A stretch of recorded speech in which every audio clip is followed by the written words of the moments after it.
Let's have a look. I spoke earlier to Ted O'Brien, who's the Shadow Climate and Energy Minister for the Coalition. I talked about that issue. Let's have a look at what he had to say and come back to it. And I think Australians are asking, Chris, can it get any worse? And when they ask that question, well, it gets worse.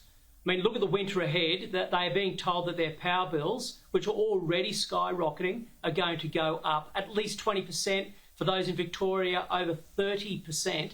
And we find out today there might also be a shortage of gas. So, you know, often we lament saying, well, hang on, particularly senior citizens are weighing up, do they heat or eat?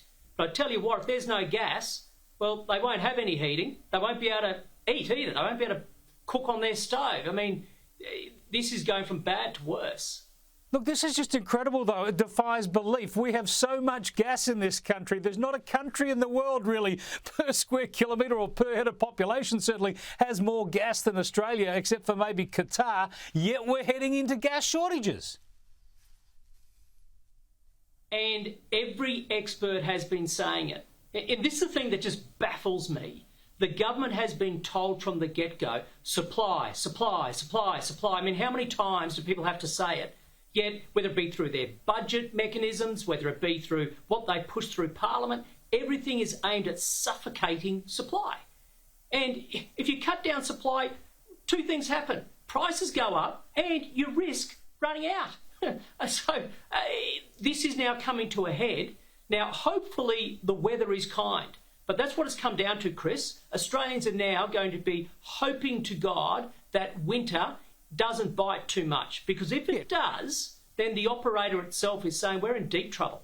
Yeah, we need warm winters so we don't run out of gas, and we need cool summers so we don't run out of electricity. So far, we have been lucky. But you said something today on radio that I must admit sounded familiar, because I've been saying this for a long, long while, and it was good to hear it put into the public political debate. And that is, this does not just make us poorer as a nation. It doesn't just hurt small businesses and families. It also makes us a weaker country. It sure does, Chris. And look, my heart goes out to the people who are going to be hurt most in the short term on this. But if you take a bigger picture view, this makes Australia a far weaker nation. Weaker because energy underpins our entire economy, our industry, our sovereign capability.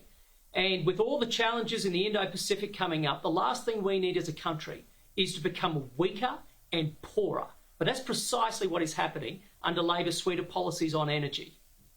Therefore, we've got to make the logical step as soon as possible and go to a domestic nuclear energy system industry, don't we? We have the resources. We know we need to get the know-how for our submarines. Yet Chris Bowen and others keep pretending that nuclear is too expensive. One of the reasons he says it's too expensive is because we don't have the expertise. Brainwave, get the expertise.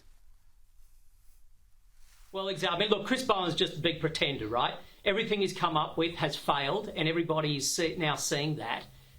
When it comes to nuclear, I mean, you can't say on one hand that nuclear reactors are fine in Australia to help with the health sector, as we have for nearly 70 years. Now we're saying that nuclear reactors are fine for our defence sector through AUKUS, but hang on, we can't even contemplate it for energy. I mean, this is the hypocrisy that we're dealing with.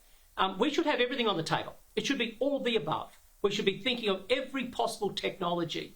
You know, Chris Bowen talks about this is akin to the next industrial revolution. Well, if that's the case, why don't you actually do some economic modelling on your policies? Why don't you consider every possible technology, including nuclear, which the rest of the world is now looking at?